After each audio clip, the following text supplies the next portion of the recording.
Three, two, one.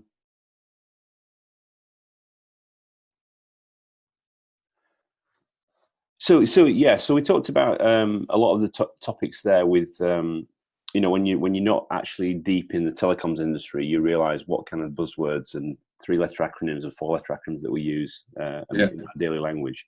But just switching the topics slightly differently to, we talk about G&T, we talk about growth and technology, we're talking about your personal G. Could you just give us some of your perspectives on, Sure. What you've done personally, I suppose, to grow as an individual, to get ready for this kind of role you've been doing business-wise? Yeah, sure. So practically, my first touch with technology was just long years ago, many years ago during the army. And eventually that was what caused me to study computer science. So when I was released from the army after 3 years of service, I was going and studying my studies in the Tel Aviv University under computer science, which was at those days very much linked to mathematics. I was starting to work in the computer industry already during my third year of studies, and eventually the first year was mainly around development. I joined the Israeli aircraft industry, IAI. And in those days, we developed some plane. And eventually, during my 5 years of stay there, I slowly transferred more to the work with the customers, more to the, I would say, the business side, and up more in the customer front. And eventually, it was very much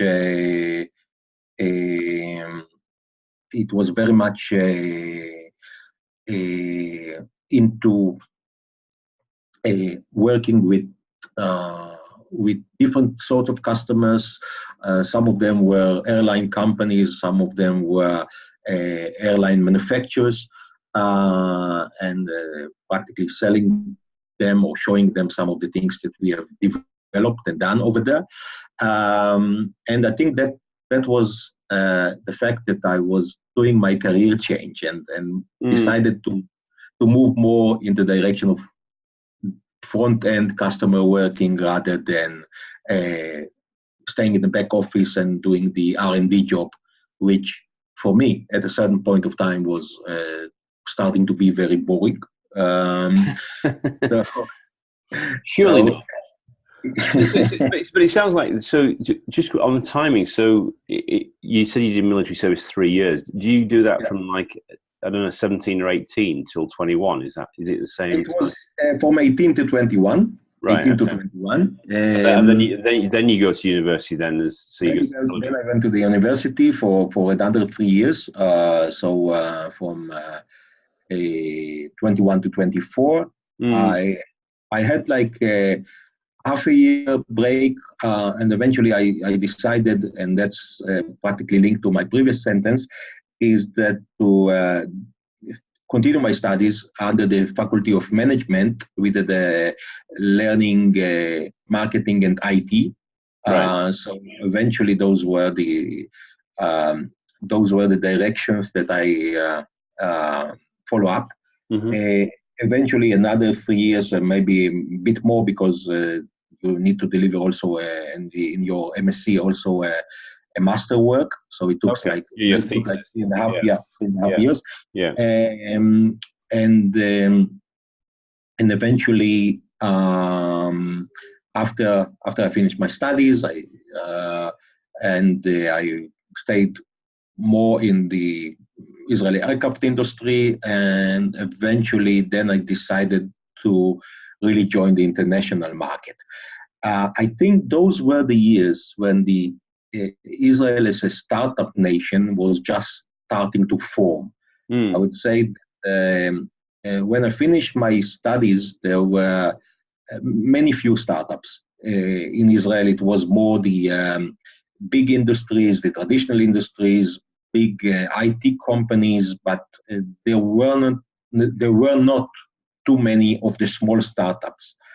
But it was starting to build up, and eventually, when I left IAI, I joined a company called Optotech. Later, it was changed to be Orbotech, a company that is dealing with the PCB industry and the printed circuit board.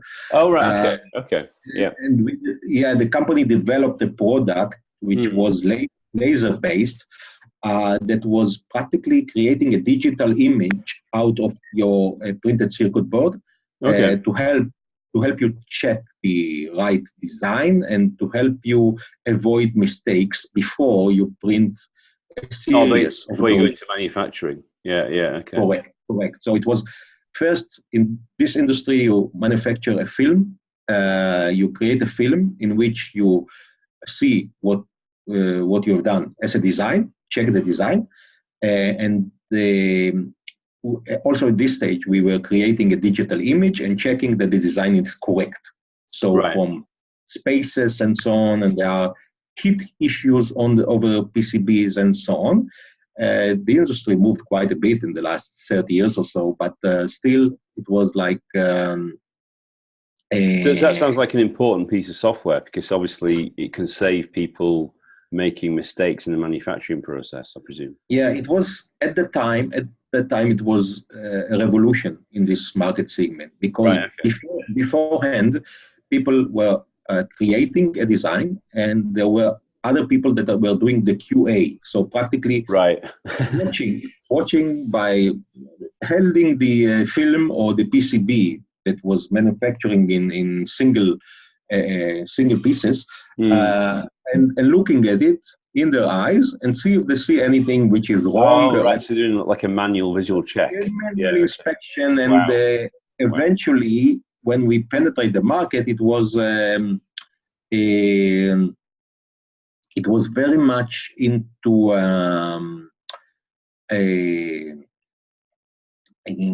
replacing those manual work, and obviously the first markets that we went through were the US and Europe.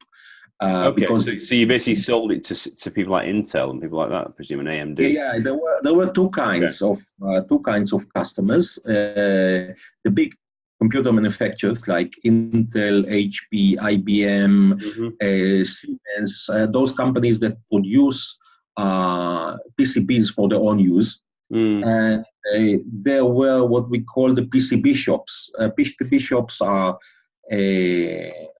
companies that are third-party manufacturing kind of thing. Correct. Yeah, they are producing PCBs in favor of other customers, customers that needs the PCB for TV. They need the PCB for agriculture purposes. They need the PCB for security systems, whatever. Okay. So it's basically like it's really a really important piece of software for the chip industry, as they call it. It's a chip industry. Yeah, it's a chip industry. So practically, what you are doing is you have a design of a printed circuit board, and on top of it, you put some components. You put the chips on top of it, and that's another piece of design that was part of the evolution of this market, because then also where you place the chip is important in terms of the design itself, in terms of saving on the PCB size, because if you are manufacturing 1 million PCBs, for example, and you are able to save few millimeters here and there, that's a lot. That's a lot. So, especially the volumes are involved. Yeah. Exactly. Yeah, so what role were you doing there then? You weren't in the technical role anymore. You were in a it was my so-called transition. So I started as more on the application side and moved to the sales side. So it's a very technical sale in the fact, because you need to explain the product, you need to show the product, to demonstrate, and remember that it was a kind of a virgin market. So there was nothing alike. People were monitoring their own their own work using their own eyes. And now you are producing a machine that is doing the digital image, then you can watch it. So in that way, would you say the sales process was more difficult or was it easier? Because is it a case of you're having to educate the market of a new way of working? Correct. Yeah. You need to educate the market. It's easy to get, I would say, the initial meeting because you're coming with news. You're coming with news to the market. You are saying, guys, we want to introduce to you a machine that can do the manual work that you are doing today using and in a more secure way. So obviously, yes, it was a more, I would say, the penetration to the customer to get some people from a mindset point of view would embrace that. Some people would say that's great. Let's have a look at it. Let's validate it. Let's do it. And then, but I presume you saw quite a bit of resistance as well. Did you see that as well, or was it easy? No, by the way, it's a phenomena that always when you bring a technology that is replacing people work, then there are objections because right. Because in certain cases, yes, even the management is thinking about that it needs to, okay, if we introduce this technology, then we will need to find a solution for the 20 people doing this work today.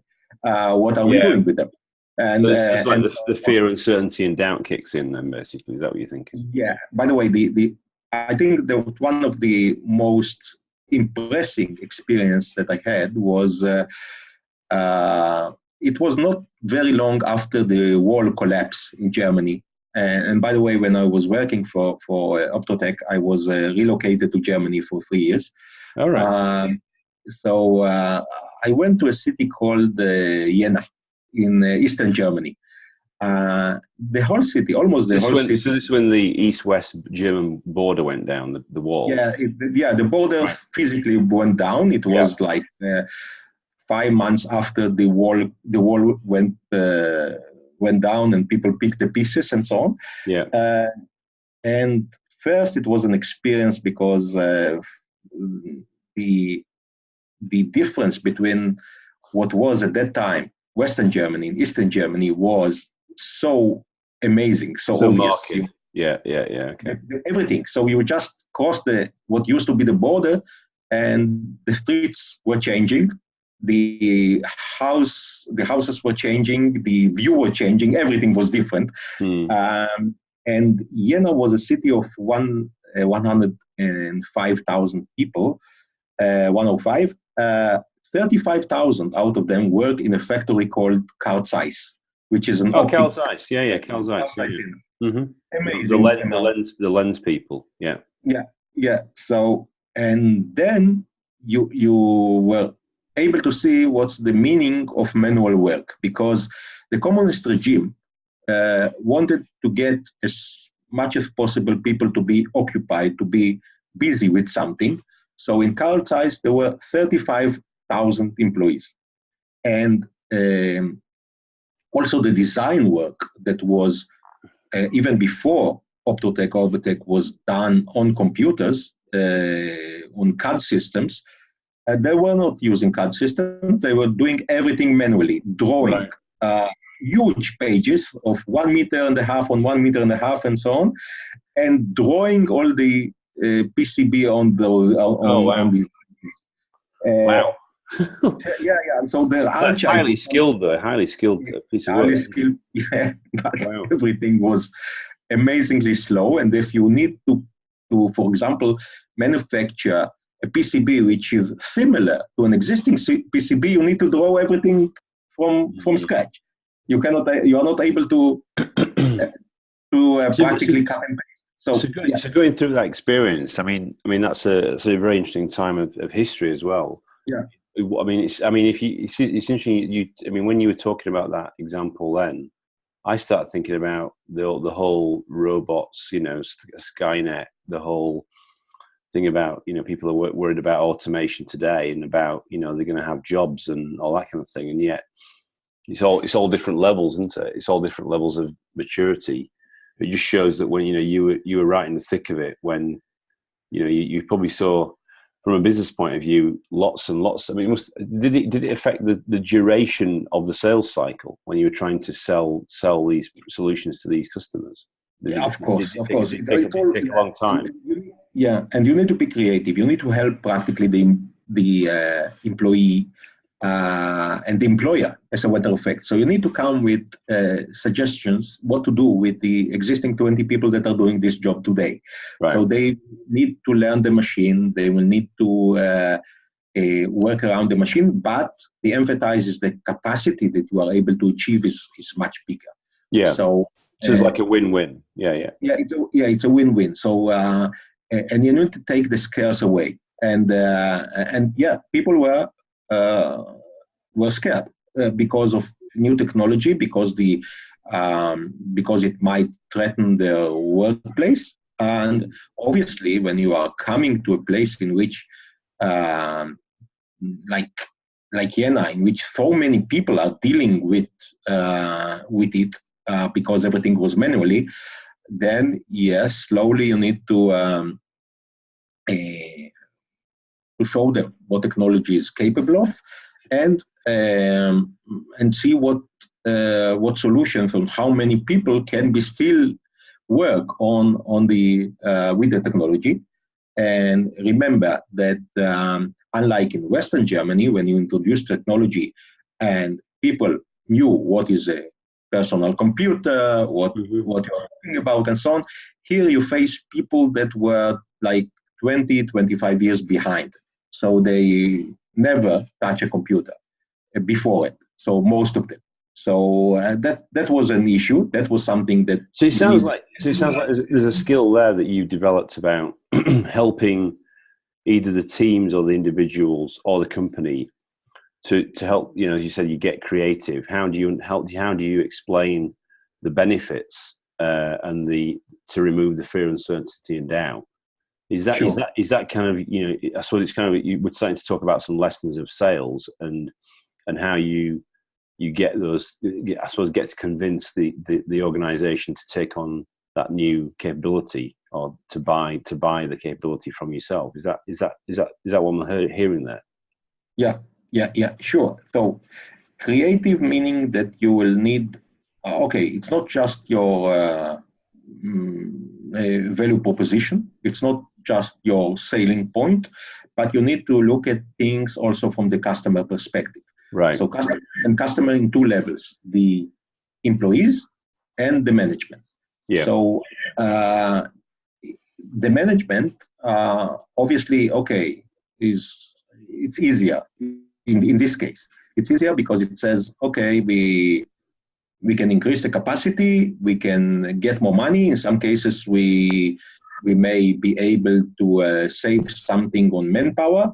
On the employee side, you need to show them that technology is for their benefit and technology can help them, and eventually they will find themselves in a year, 2 years, 3 years times in a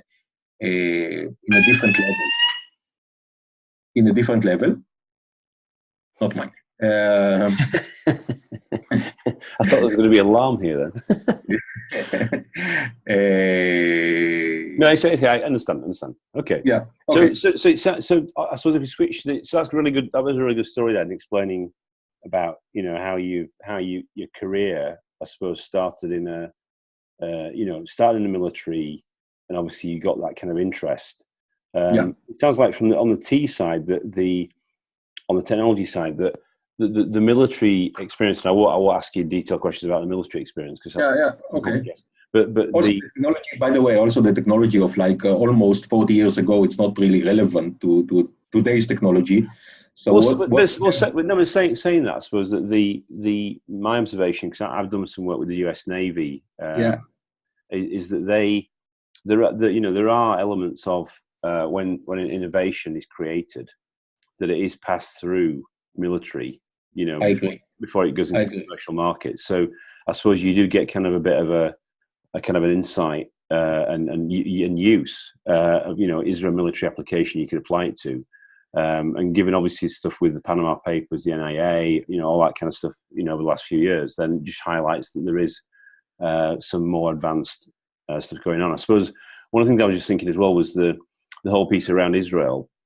What's your take on, you know, the whole thing about it being a really, you know, hotbed or a hot beach of innovation, and obviously now seen as being really a big hub for startup and idea innovation. What's the background to that? Why do you think that is? Why is it the phenomenon of the Silicon Beach and what you know, why Israel has been so innovative over the last few decades? Is any view on that? Yeah, I think that it's an evolving process, and it's an evolving process based on I would say, the initial success stories. So when it's all started, like in the early 80s, I would say, there were very few. As I said, there were a company called Cytex that is, all those companies were going through transformation. Some of them were bought by giant American companies. Some of them were like Checkpoint. Checkpoint software, software. They are still as they are today, but most of them were really bought. Some of them merged into American companies.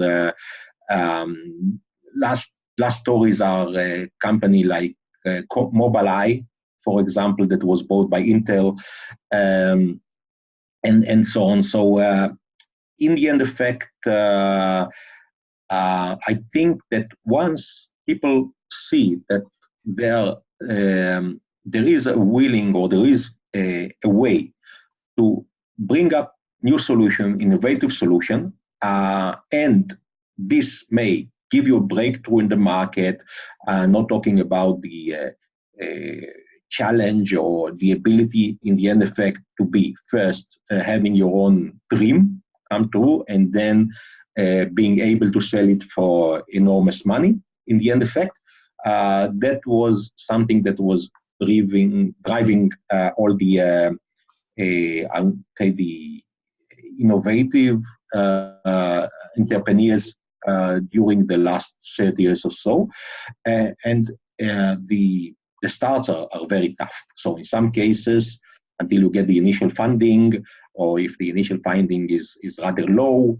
I heard the stories also from the founders of Checkpoint, that they were driving in the US coast to coast for 3 months, and until they were almost ran out of their money and decided to go back and drop the idea. And 2 days before the flight back, they got the initial investment. Right. So sometimes the border is very thin. Sometimes you need to be in the right place in the right time. But I think that the way of thinking of many Israelis is their willingness to be independent and willingness to practically change their dream is something that has driven the innovation market here. Okay. So what you're saying, it's kind of like the drive and the perseverance and the kind of the human element of just never giving up. Is that? It's never given up. It's never giving up, and I think that yes, obviously it's driven also by success stories. So once you have, you see that other people have been able to achieve it, and then your way of thinking is, yes, I can do it as well. And with the time, there were more and more venture capital that there were first only starting like 25 years ago here. So in the first companies were chasing venture capitalists in the US, because there were not any venture capitalists in Israel at the time. Right. And then those either local venture capital or foreign venture capitalists established their branches around here. So it became easy to get the funding money. Not easy in the sense that you still need to present, protect, and show that your idea is working, but you at least you know where to go to once you are looking for the ultimate solution. So. And do you think the kind of the human side of it, the kind of perseverance, never give up, and I mean, obviously that region has not been quiet, for the last few decades. So yeah. There's obviously a lot going on around Israel and the associated countries. So I suppose does that, in the education system, in the way that people are brought up, in the military elements of, there's still a military service in place, I presume even today. Do you think that does create that kind of mindset about what you have to do, how you have to approach it? Just keep pushing, keep trying to grow mentally and growing innovation and being, you mentioned independence as well, and being strong about that. Is that kind of like, do you see that as a cultural dimension to what happens with people from Israel? Is that what your take on it as well? Yeah, in certain sense, yes, because unlike for another company that I was living in Germany, the typical German way of thinking is that if you got a good job in Siemens, for example, you will stay there lifelong. So it's not they're not looking for adventures, and even good technical people, and they've got good technical people in Germany, are practically not looking for adventure or start their own entrepreneur initiation or whatever. They are just sticking to their own place, and they are avoiding the risk.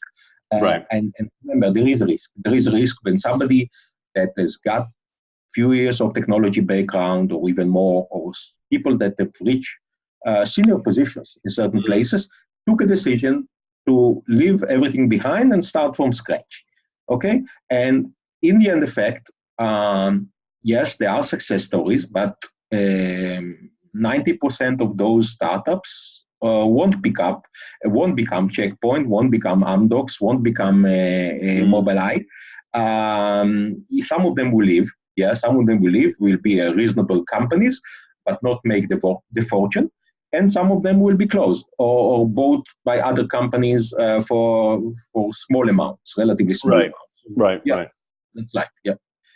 So it sounds like that I know we've touched on quite a few topics. So I think it sounds like there's kind of like an interesting combination there of what's going on in Israel, as kind of the military elements, the thing that's going on in that region, drives that innovation. Because I mean, it's pretty impressive. When I read that report, like I mentioned a bit earlier about the patents, it just shows that even today it's still really up there. To have more patents in Israel than the US, it's pretty impressive, isn't it? So it just shows that long live Silicon Beach. So I mean, in your personal way, that the way that you've developed your career, how do you think your personal story, how has that helped you in, I mean, you're obviously doing a very senior role now in a fast growth company, in a very hot space, mobile and telecoms, in the last 20 years, has really become a very, very interesting space. And, I was lucky to spend some time in it as well. What's your kind of, I suppose, your learnings, what have you learned about, how you apply it into your sales roles today? What's important? What are the top three things that you say are, I suppose, important in operating as a sales leader today in software? Okay. So when you're looking at the IT, you need, I would say the most important things are to organize things, so practically know what is the message that you are going to bring to the market. So eventually, you don't, especially with small companies, when you are penetrating the market, you need to be very focused. You are not, in terms of budget and in terms of time, you are not able to run on a endless amount of opportunities in parallel. So you need to focus on the most relevant one and invest whatever you can in terms of time and effort in those specific opportunities. The penetration is the key. Okay, that's because that's the initial step that you are doing. Then the second one, and here you need to develop your personal relationship with the customers, because the second stage to enable a future growth is the references. So if you have done a good work with those specific customers that you achieved during the presentation, the penetration phase, then you'll need to use those as a leverage for the next stage. So those need to be reliable references. You need to build your relationship right, and then you will need you can use them to show what you have been able to achieve so far for your future customers. So when you talk about penetration, you're talking about the initial customers. If you're taking a proposition into a market, and then you're saying make those become showcases and real advocates, and evangelists for what you have as a value proposition. Is that yeah? Correct. You need to develop a practically real partnership relationship with those customers. And the key is, remember that those customers that were willing to go with you as the first, I would say, alpha, beta site customers, the first customers of the product, were the ones that were stepping into this minefield with you. So in the end effect, they took a risk with you, and you need to share the risk with them. So eventually help them in the tough times. And then once and every IT product has got such a life cycle. So the initial one in which you are having some difficulties, you are fine-tuning to the market, you overcome the issues, and you stabilize the product, and then you are able to see the benefits. But every such a project has got some ups and downs. It's not straightforward. We are not talking about just installing. It's not all milk and honey. Yeah. It's not milk and honey, and it's not like just installing an Excel file, which is a product that is working for 20 years. Most of those cases, it's your the product first touch to the market, and eventually somebody needs to go through some tough times. Okay, so it's not easy. It takes some time. Depends on the size of the product and the complexity and so on. But in an average, most of the markets that I've been through, and I've been through the printed circuit boards, I've been to the different IT products, banking industry, telco industry, as you know. Projects are a matter of few months, and during those few months, there are crises. There are always some tough points. There are always ups and downs. Yeah, ups and downs. The points or things that you weren't able to think about in the beginning, or pop up, or things that are changing, and you need to overcome them.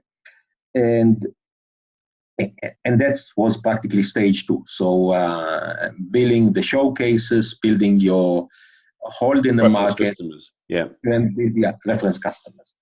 And the third one is how do you expand from that from this point? And eventually, depends on your product and depends on how you are building it correctly. It can be through building your own sales network, so practically hiring people and expanding it and duplicating whatever you have been managing to do so far, or recruiting a channel, so agents, distributors, and so on at different locations.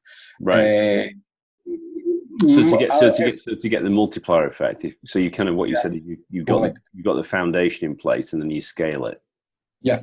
And it's a finger rule. If the project is very much tailored to the customer, and it's a complicated IT project, like I used to deal with in the banking industry or in Amdocs in the telco industry. Yes, that's most likely you will do it straight with the customer. Also, the market segment is very much known, I would say.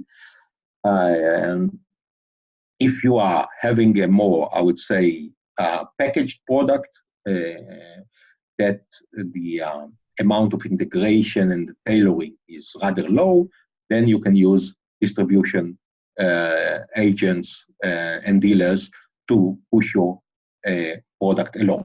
Right. Yeah. So what you're saying is that there's kind of like three.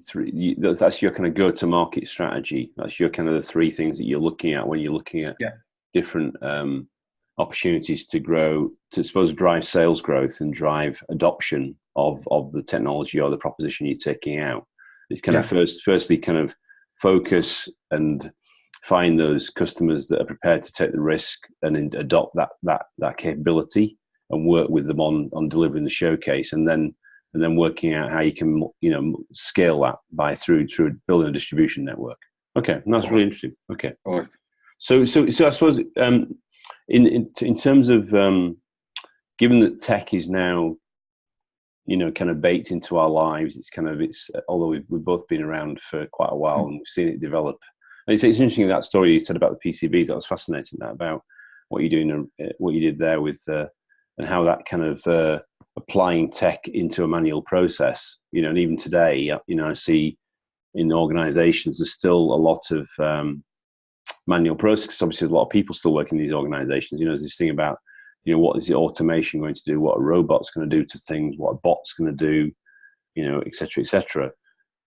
What can you give us any future predictions for how you see tech? Do you see tech as being tech for good, or do you see some concerns around technology in the future? I mean, given some things that have happened recently with some of the tech titans, or the AGFA boys, as I like to call them, the Apple, Google, Facebook, Amazon.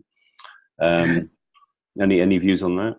Yeah, well, I think that it's been there since technology started. So the turn-off between what technology can do and can contribute, and between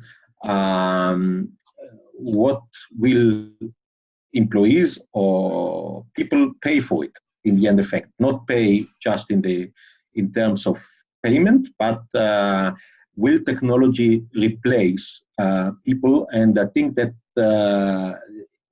yes, if it's done smartly, then people can use the technology and still being benefited. But there are certain cases in which technology, like in the car industry, so I don't know, 30 years ago, they were rejecting or trying to explain why robots cannot help the car industry or are not reliable enough. And today, there are so many things done by robots on the manufacturing line, on the production line. So, yes, and in the car industry, it's an example in which when you introduce such a technology, yes, people are losing jobs. Yeah, that happens. It happens in the US, it happens in the Far East. In other potential areas, technology won't replace people, but people will use the technology. And I think that you are on consistent search of how technology can penetrate or get into areas in which it's an additional product, it's an additional benefit, and that is not done today, because there are a lot of things around technology that were not there 15, 20 years ago. Right. And we created new working places for people. So,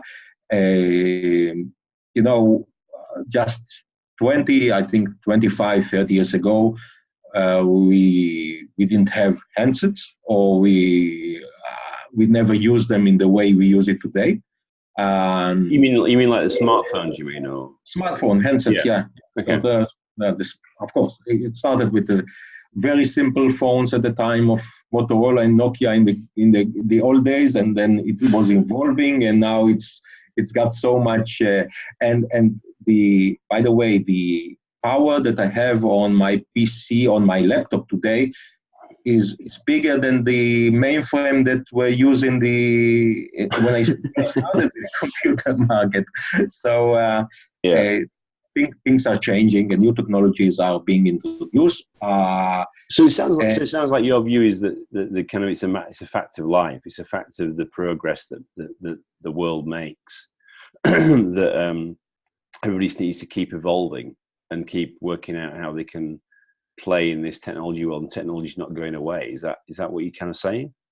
Yeah. So definitely. So the technology is going to be introduced. There are so many people working on finding new areas, new segments, new places in which technology can contribute. And in the end effect, you cannot stop technology. So you can try to maybe postpone it for a while, but in the end effect, technology will get there. On the other hand, the major purpose of technology is also to make our life easier. And if you use it correctly, then in the end effect, things or acts that you are doing today and require attention and require time and effort will be saved. And so in the end effect, the world, especially in the last 40, 50 years, is changed drastically due to technology. Yeah. So the way I see it, it's just going to be... It's positive, yeah. Positive. Yeah. As long as it's done correctly, and there are technologies which are obviously potentially damaging, and I'm not talking just about, military and so on. I'm talking about also on what is going on in the security market today, for example. So with so much effort to penetrate sites, websites, and cause damages. Cybersecurity stuff. Yeah. But in the end effect, I think that technology is helping our life and moving us forward. Okay. So thanks for that perspective. I think I don't disagree with you. I think it's the only way the world can progress is by embracing technology and actually working out how it it governs it in a decent way, in a smart way. Yeah. And obviously it doesn't get into the wrong hands, which you can never guarantee. But I know you can do some things to try and mitigate the risk around that. Yeah. So just to finish off this session today, which has been fascinating, given the stories that you've shared and the history and the linkage to where you live and have lived for many years. I suppose for the audience that listens to this podcast, people that are maybe starting off on their journey, as I did a few decades ago, when I thought that technology was going to be, I didn't realize it was going to be that as transformative and as impactful on people's lives as it is today. What are the kind of takeaways? Have you got any, 3 takeaways or 3 or 4 takeaways that you want to share of, if you were advising your younger self? Yeah. Okay. What would you say if they were embarking out on their career today? How do they, things about the G, I suppose, what would be kind of your guidance around their personal growth journey, and then, is technology worth getting involved in? I think I know the answer to the second one, but maybe more around the personal growth story. What would be the 3 takeaways you want to share with people? Yeah, I would say technology is a fascinating word, and the ability to move between technologies and move between segments and move between industries is a huge benefit. It's a huge benefit. If I'm looking at the generation before us, when people were used to do the same work or keep themselves with the same company in the same area, doing it for 35 years, whatever, until they retire, that's a huge advantage. So you're saying those days are gone? You're saying those days are gone now? You think those days are gone. First, technology helps you to practically being able to to maneuver and move between segments. And in some cases, because of the speed of things that are happening today, then and the ever changing evolvement of technology, you will be you must move. You will be forced to move between one segment to another. I mean, whatever is done today on the telco market won't be the same in 20 years, in 30 years, and so on. Mm-hmm. And the same applies for every different IT segment. So I see it as a benefit. I see it as a benefit that you are forced to learn new things. You are forced to think differently. You are forced to cope with new challenges, and it keeps you on your toes. And it's a benefit. It's a benefit. I mean, in the end effect, it's very much different from what life used to be for our previous generation, and that's one. And I think that the future generation is living through life which will be also different from ours. I mean, people today or kids today are playing with the smartphone at the age of 5 and 6. Shameless to say that they know the functions better than us at this age already, because they are keeping it at their hand all day long. And I think that's something that will be driving them in the future. That's one point regarding technology.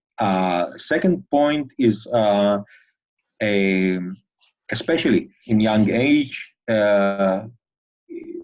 live your dream. So take the risks, move, take.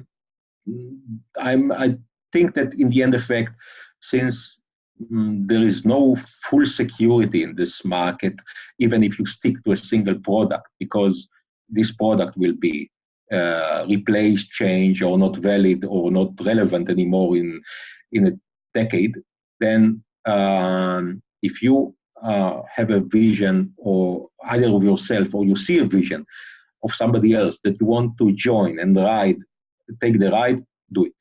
Just do it. I think. So what you're saying is that the traditional career for individuals is no longer the same, and basically embrace the opportunity that comes across your desk, and don't feel that you have to stay in one organization. Take the risk and just kind of go for it. Is that what you kind of alluding to? Yeah. So what I'm saying is that it's totally different from a career path in which you are spending your time in 1, 2, 3 companies your life long. It's ever changing. I see today people from the younger generation that are moving from one IT company to another every 2 years. Maybe at a certain point of time, it will be, as long as they grow older and more, I would say, mature, they won't jump on one place to another. But in the early stages, until you feel that you really find your place and your dream, I don't see it as a problem. And then, in the end effect, I think that also what I see as a phenomena today is that the career length is not necessarily reaching the age of 65, 67, and the people that have been establishing the technology market, and in some cases, when they reach, I would say, the ages of 45, 50, sometimes picking their hobby as a challenge, or moving to other directions. So it's either you keep up with technology and you get ever evolving and it still excites you, But I also accept the fact that there are people that it doesn't excite them anymore at a certain point of time and decide to open their own restaurant or to Okay. So switch other career. things. Yeah. So Yeah. yes, I see it more and more, and But from people that are you saying that from find your passion? Is it find your passion, find what you love, and do what you love? Is that kind of what you're trying correct? to do? Yeah. Correct. And if you are still passionate about technology and you still say, okay, I can learn another product and I want to, and it still excites me, great. If not, then yes, there is Change. There is a change. And by the way, all the overall market is always changing. It's not just technology. There are today people have occupation in places in which they weren't existing 20 years ago, and there are certain occupations 20 years ago that do not exist anymore today. Yeah, Totally. yeah, giving an example of that. I mean, I recently I'm part of a YouTube community in London, and we meet regularly, and also podcast community as well. And people are, effectively, they are professional YouTubers. Some of these people, they have, many subscribers, and effectively they create content. They're creators. YouTube look after them. YouTube pay them. They're monetizing their content, and that's what they do. That's their job. Yeah. Okay. And YouTube is the second largest search engine in the world. I mean, it's an amazing statistic. Every minute of every hour, 400 hours of content is uploaded onto YouTube. So every minute, 400 hours is loaded. I mean, it's mind blowing. So if you think about some serious IT infrastructure behind YouTube. But yeah, I mean, people are, effectively running their lives and doing their work and being paid money for that by creating things, and then that's a video output. So it just shows you, to your point, that people who, and that didn't exist, a number of years ago. So, and that's just a brand new career path. And I'm sure maybe some of the people that listen to this podcast, will are either doing that already or maybe do that in the future. So it just shows how things have changed from the work that you started off on many years ago, and the work that I did when I started my first retail job, doing things as on a Saturday selling computers and selling computer games and things like that. So well, thank you very much for the session today. It's been a fascinating journey. And I really appreciate you sharing what you've shared, and it's fascinating to speak to somebody as well, also that's in the heart of the innovation area of Israel as well. So thank you so much for joining us this bright and sunny day. Well, at least bright and sunny in Tel Aviv, anyway. So that's been Ofer Weingarten, who's the executive director of sales and business development at Effortel. But usually based on a plane, but also based all over the world as well. And thanks for sharing your insights today. And hope you enjoyed it. Yeah, Andrew, thank you very much. I enjoyed it very much, and thank you for the time and the opportunity. And have a nice day. No problem. Thank you very much. And we'll be publishing this very soon on all the usual places. So. You can listen to this on iTunes, and also obviously you're able to listen to and show it. We'll be showing it on YouTube as well. So perfect. Watch it soon. So this has been Andrew Turner, the host of the G&T Sessions podcast, and thanks for joining us today. And have a great day. Thanks very much. Cheers, Ofer. Bye bye. Thank you. Cheers. Bye.